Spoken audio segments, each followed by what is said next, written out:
ஒரு சிறுவன் தன் நண்பர்களுடன் மரத்தின் அடியில் விளையாடிக் கொண்டு இருந்தான். அப்போது அருகில் உள்ள மலையில் இருந்து பாறை உருண்டு கீழே விழத் தொடங்கின. அதை பார்த்து அவன் நண்பர்கள் அங்கு இருந்து ஓடிவிட்டனர். இவன் தன்மீது பாறை விழுந்துவிடும் என்ற பயத்தில் மரத்தின் பின்னால் ஒளிந்து கொண்டான். சிறிது நேரத்தில் எல்லாம் சரியாகிவிட்டது. அவன் அங்கு இருந்து செல்ல முற்பட்டான்.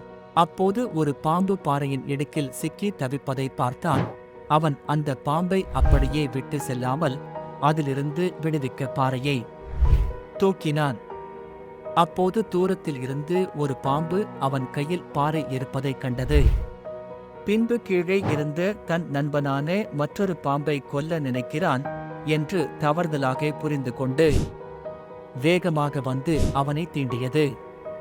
ஒரு சில நொடிகளில் அவன் சரிந்து கீழே விழுந்து உயிர் நீத்தான். இதை பார்த்து அருகில் இருந்த பாம்பு, ஏன் அச்சிறுவனை தீண்டினாய் என்று கேட்டது. இவன் உன்னை கொல்ல நினைத்தான், அதான் உன்னை காப்பாற்ற இவனை தீண்டினேன் என்று கூறியது. நீ தவறாக புரிந்து கொண்டாய்.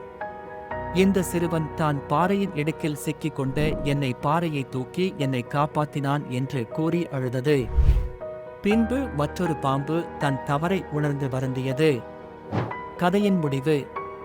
இதில் இருந்து என்ன புரிகிறது? எதை செய்தாலும் நன்கு அறிந்து செயல்படுவது நல்லது.